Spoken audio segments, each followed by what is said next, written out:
And I was sharing the first service,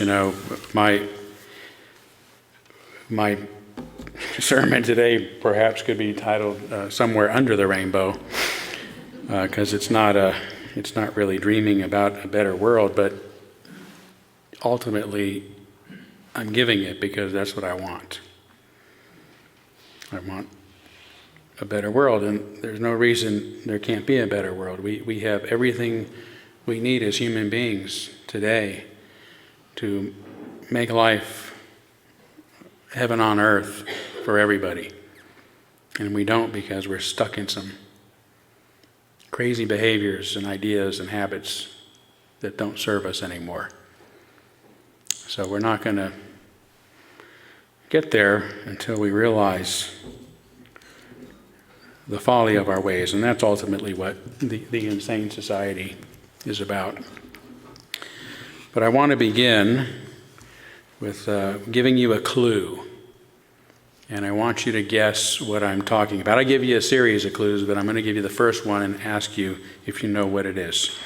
So what is an aromatic, what is an aromatic or aromatic thing? Yeah, I'm describing something that is aromatic. Do you know what I'm talking about? No, you don't.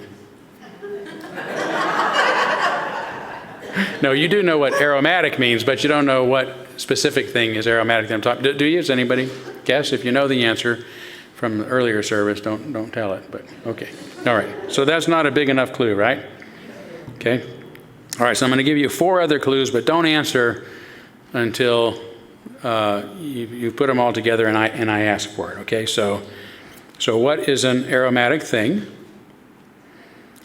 What has a hard, round surface? What can sound crunchy? What can be either green or red? What can be either sweet or tart? What am I talking about? What did you say? You said candy? It's not candy. That's not what I'm talking about, but candy could be those things. Who said apple? You said apple? Okay, we've got some apple. I was talking about an apple, but it could be candy too, right? So either one of those is fine. But the real point I wanted to make here is that by combining all of our senses, right, smell, touch, sound, sight, and taste, you come up with one idea. Either candy or an apple or maybe something else that has that same combination of sensations. And it was Aristotle who called this ability of the human mind sensus communis, which translates into common sense, which isn't what we think of when we hear the term common sense today. The faculty that allows us to experience the world as a whole rather than as separate bits of information. And all I had to do was name these sensual experiences, and you came up with a unified idea. Plato, before Aristotle, saw this as evidence of what he called the soul, but Aristotle, being more grounded in observation and science, attributed it to natural faculties like memory, imagination, and reason that then work alongside our senses. Aristotle was the first person we know of to have used this term almost 2,500 years ago. But by the time the American revolutionary Thomas Paine used it as the title of his famous pamphlet, Common Sense, in 1776, the phrase had come to refer to ideas that are believed to be so self-evident that anyone can grasp their truth or must grasp their truth. Paine believed the need for Americans to declare their independence from England was such a truth. And Common Sense, which became the best-selling work ever at that time, convinced a lot of people he was right, so much so that the revolution started that same year. Aristotle is one of my favorite philosophers, and Thomas Paine is one of my greatest heroes ever to have lived, so much so that we actually chose Thomas as my son's middle name for that reason. Yet I have never liked his use of the term common sense. effective and wise a marketing choice as it turned out to be for him. I don't like it because, as one trained in philosophy and logic, the term has evolved, again, to refer to ideas that most people agree with or most people believe are true. It's just common sense, we say, to justify many of our beliefs.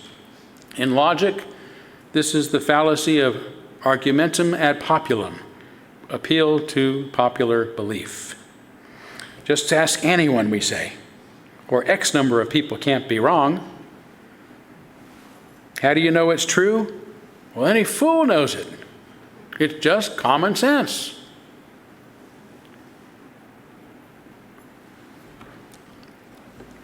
But just because something is commonly held to be true doesn't make it true. People used to think that the world is flat based upon how we perceive the world, right? Look at the floor you're on. Is it round or is it flat? This is how we sense the world. This made good sense. It made good sense to think the world was flat, as we say, and it was indeed how we commonly perceive the world to this day. But it turned out to be wrong. Our sense of the world, held in common or not, doesn't always lead to an accurate or complete understanding of how things really are. Rather than considering our beliefs self-evident based upon how widely they are held and how popular they are, we should return to Aristotle's original idea, of sensus communis, of gathering and coagulating information from a variety of sources and perspectives. In his 1955 book, The Sane Society, social psychologist Erich Fromm writes, "This book deals not with individual pathology, but with the pathology of normalcy, particularly with the pathology of contemporary Western society." The pathology of normalcy refers to those truths that we collectively hold to be self-evident and therefore consider them perfectly sane, even if they are insane. If we believe sanity means acting and thinking like everyone else, reflecting societal norms, then we consider our common beliefs to be sane, no matter how wrong or how delusional they might be. We accept insane behaviors and beliefs because we receive what he calls consensual validation. It is naively assumed that the fact that the majority of people share certain ideas or feelings proves the validity of these ideas and feelings, Fromm says, but nothing is further from the truth. Consensual validation has no bearing whatsoever on reason or mental health. Just because everybody thinks it is so doesn't mean it's sane or true. To be clear, Fromm is not saying the members of an insane society are each individually insane, only that collectively a society is insane. He's not talking about mass psychosis or mass hysteria. That's what we call the fallacy of division, assigning qualities attributed to a class as a whole to the individual members of that class. So basically what I mean is a sports team, for example, may be considered excellent based on its number of wins. Somebody please give me an excellent sports team, please. I don't know sports. Gonzaga. What'd you say? I couldn't understand that one. Let's just go with Gonzaga. But there's a lot of teams that are considered excellent, right? But does this mean that every player on the team is excellent? No, right? You can have an excellent team, but not every. So you can have an insane society, but not everybody in it is insane, right? So Erich Fromm was the first person to assert this, that an entire society can be insane, only its individual members don't realize it because of this pathology of normalcy, referring again to common behaviors and beliefs that are destructive, aggressive, illogical, and otherwise out of touch with reality. I spoke about Fromm's idea during the North American Unitarian Association's, or NAUA's, monthly worship service that immediately followed the recent election, during which I pointed out some of Trump's insane behaviors that are often dismissed as perfectly normal and thus acceptable by many in our society. Afterward, some in attendance dismissed such behavior as mere political theater and perfectly fine because everybody does it, or both sides are doing it. And I take such comments to prove my point. Just because certain behaviors are normalized does not make them sane. Erich Fromm wrote several books that help us understand his thinking on this matter. The first, again, is this important 1955 book, The Sane Society, in which he talks about the pathology of normalcy, which he says is the premise underlying the whole trend of thought expressed in this book, right? So he's talking about the same, what makes a society sane, or really what makes a society insane. And he says that this idea of the pathology of normalcy is the whole root of it. If we're going to follow the argument, we have to begin with that premise. And then he goes on to explain that the fact that millions of people share the same vices does not make these vices virtues. The fact that they share so many errors does not make the errors to be truths. And the fact that millions of people share the same forms of mental pathology does not make these people sane. In his 1964 book, The Heart of Man, Fromm further distinguishes between what he calls the Necrophilous orientation, which he says is directed against life and is the quintessence of evil, the most severe pathology and the root of the most vicious destructiveness and inhumanity. And the biophilous orientation, the most elementary form of this orientation, he says, is expressed in the tendency of all living organisms to live, the desire to live, but it is also expressed, especially by humans, as a concern for all life. The person who fully loves life is attracted by the process of life and growth in all spheres, he says. Good is reverence for life, all that enhances life, growth, unfolding. The necrophilous orientation, on the other hand, is the passion to transform that which is alive into something that is unalive, to destroy for the sake of destruction. The exclusive interest in all that is purely mechanical. It is the passion to tear apart living structures. Understanding these opposing orientations helps us distinguish whether an individual or a society is sane or not. The failure to choose life-affirming orientations is due to the tumultuous choice that all of us must make, almost continuously, between our freedom and our belonging. These opposing human needs are hard to reconcile, so we tend to move toward one or the other, usually toward belonging, because the feeling of being isolated and alone is unbearable to our extremely social species.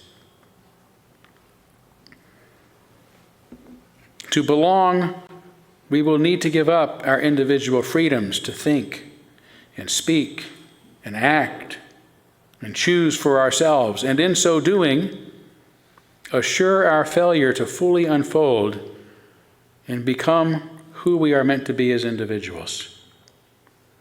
We give up our freedom to the will of the group, or perhaps to the will of an authority or authoritarian personality,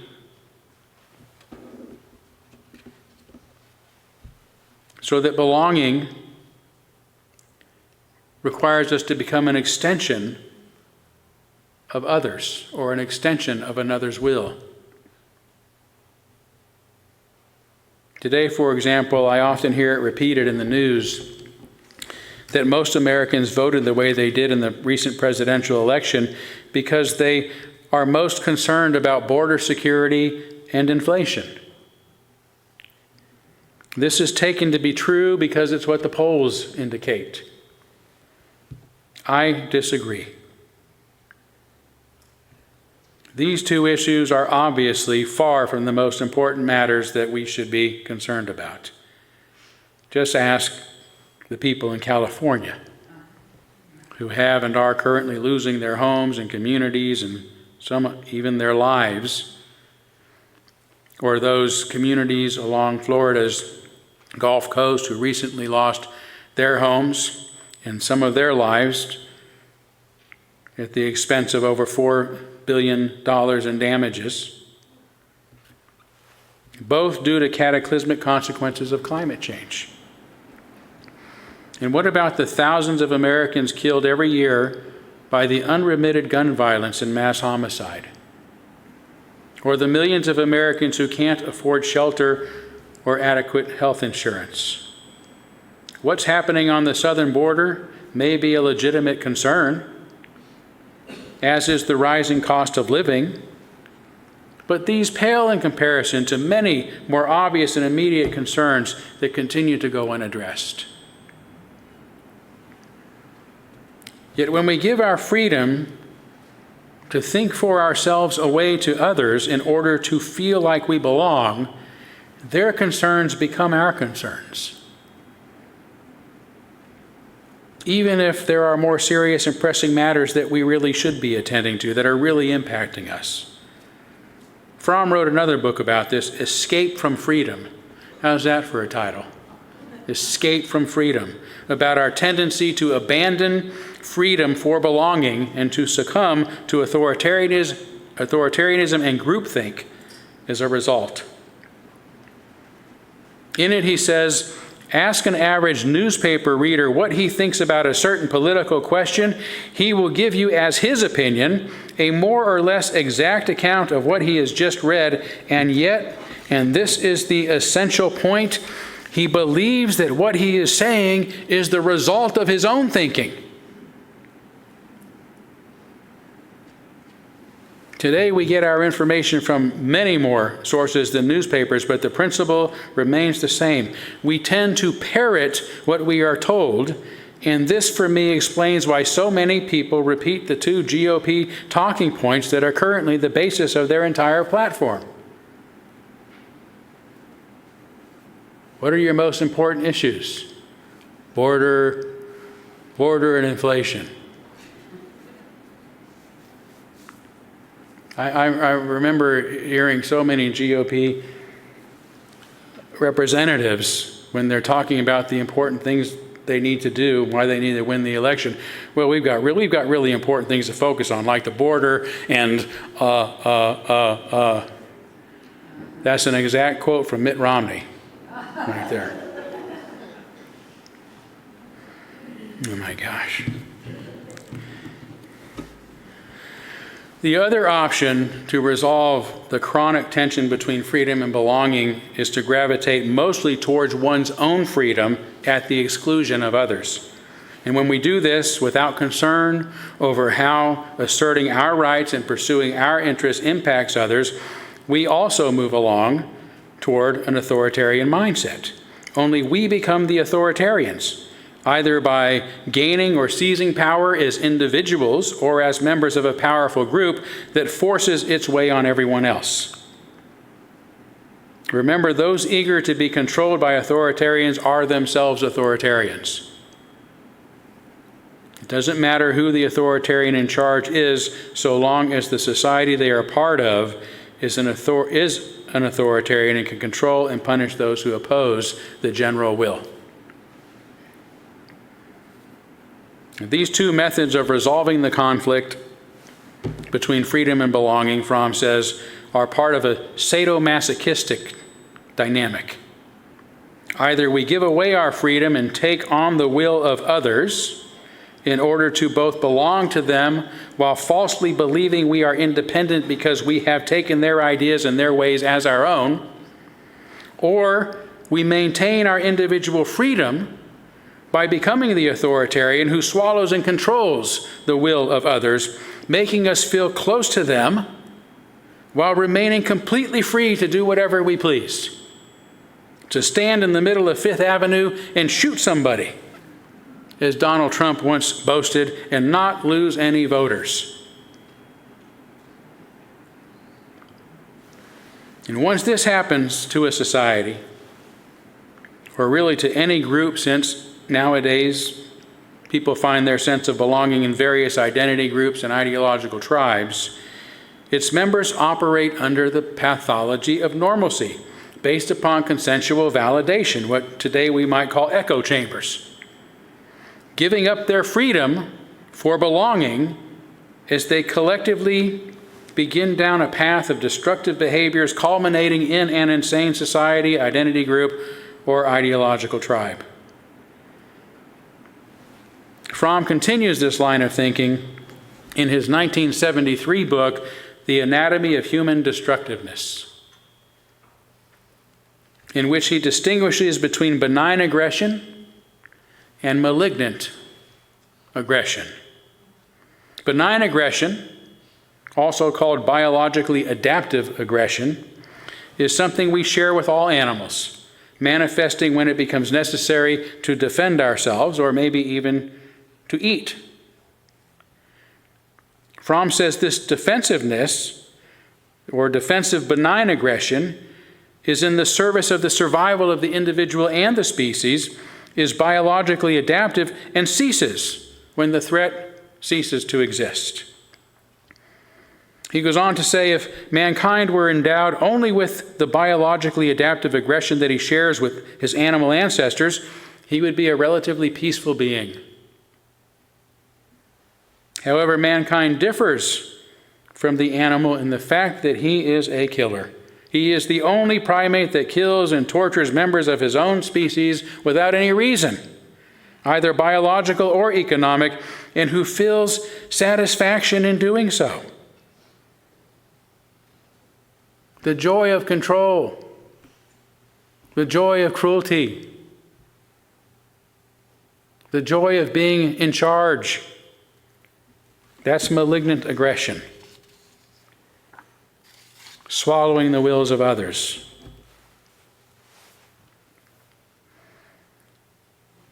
But why should we differ from other creatures in this way? Why should some of us delight in the torment and the cruelty of others who are among our own kind? Human cruelty, again, is rooted in our need to be one with others, to belong, without losing our individual distinctness, our freedom. If we don't do so in a loving and productive way, we do so, as mentioned, through power and selfishness. In this symbiotic relationship, he strives either to control others, sadism, or to be controlled by them, masochism. Such behavior can lead to extreme forms of madness, he says. A last and malignant form of solving the problem, usually blended with extreme narcissism, is the craving to destroy all others. If no one exists outside of me, I need not fear others, nor need I relate myself to them. By destroying the world, I am being saved from being crushed by it.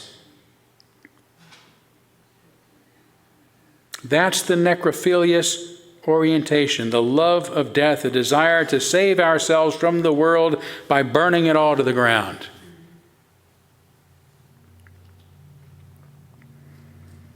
To summarize, the competing needs for freedom and belonging is a major source of human anxiety. Such anxiety can lead to a sadomasochistic solution, resulting in relationships and societies based on power and submission. Such relationships can lead to extreme and intense destructiveness and cruelty towards others and to the world. As obviously insane as such behavior should be, Most do not recognize it as such because we suffer from the pathology of normalcy, which convinces us that such behavior is perfectly sane because everyone accepts it as such. In light of all of this, it is in light of all of this that I consider ours an insane society, even though much of what I consider insane is perfectly normal and acceptable. For example, the far right's obsession with abortion, and as they say, saving the unborn, portraying themselves as pro-life, is a direct contradiction of their otherwise destructive necrophilous behavior. Championing unborn people while upholding systems of cruelty and destruction impacting the lives of millions of those of us who have been born is crazy and can only be seen as a form of moral deflection meant to hide the truth, even from themselves. Yet even as they deny the right of women to make their own reproductive choices, they refuse to encroach upon the rights of gun owners, leading some to routinely use military-style assault weapons to gun down the living, the born, children in their classrooms, among others. They are unwilling to even provide adequate health care to the millions of children in our nation whose lives they claim to so deeply care about. That's insane. I don't care how normal it is. I don't care how accustomed we've come to it. It's insane, and it's cruel, and it's destructive, and it's inhuman.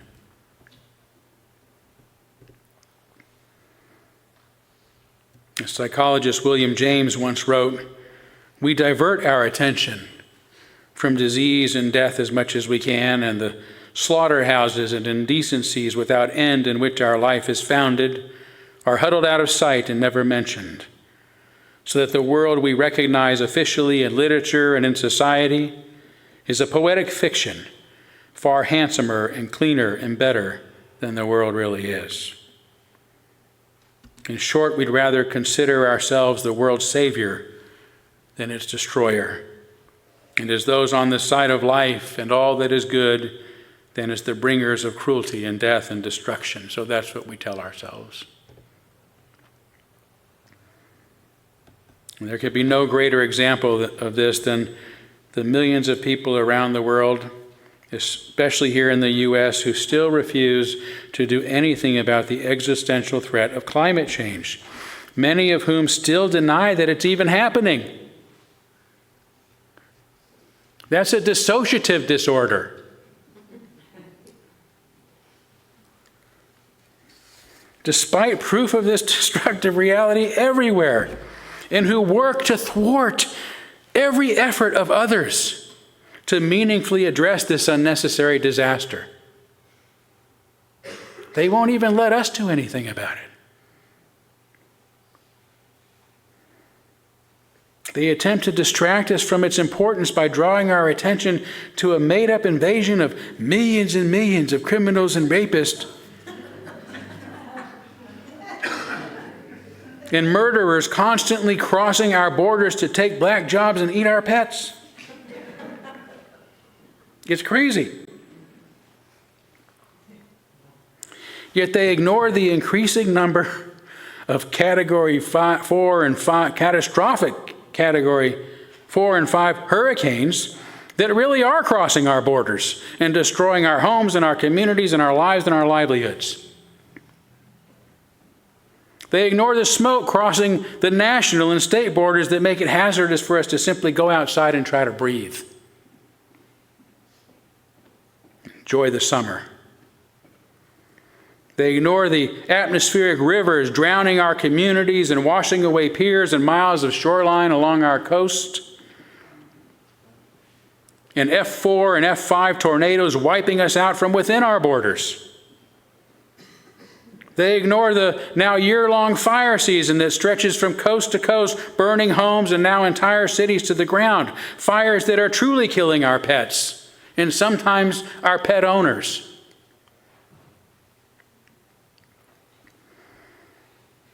Much of this reflects the destructive and insane behaviors of the GOP, but those on the extreme left are also using authoritarian measures to force their madness on the rest of us, establishing a punitive culture that quickly moves to silence and demonize anyone who disagrees with them rather than having a conversation.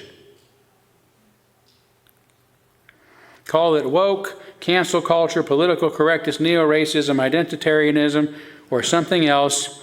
We know that it's happening because it has happened within our own religion, which has been all but taken over by this mindset's adherents.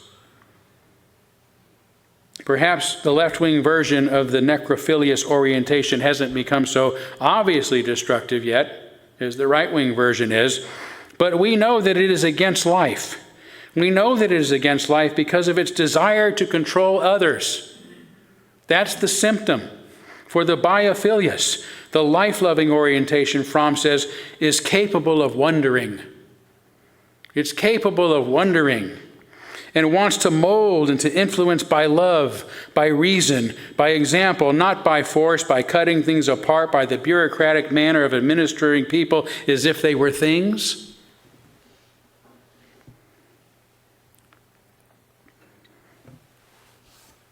Again, my point today has not been to discuss how such a society becomes sane, but to reasonably argue that ours is insane. Even if our cruel and destructive behaviors are considered normal and are based on common sense. But I will close by pointing out that it doesn't have to be this way. We can cope with the tension between freedom and belonging through the human power of love, which moves to fully develop our individual potential while caring for and being responsible for the genuine welfare of others, other people, other creatures, our environment, and our world, our planet, which depends upon us, and we depend upon.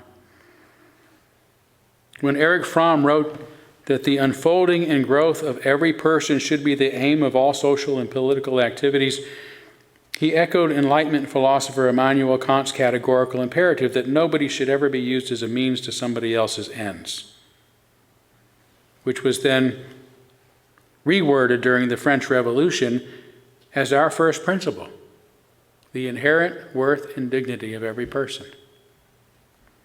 This is the life-loving orientation that any sane society must be based upon. If we want a sane society, we have to start with the inherent worth and dignity of every person, which is what love means. And that's supposed to be the foundation of our liberal religion. That's supposed to be what we are about.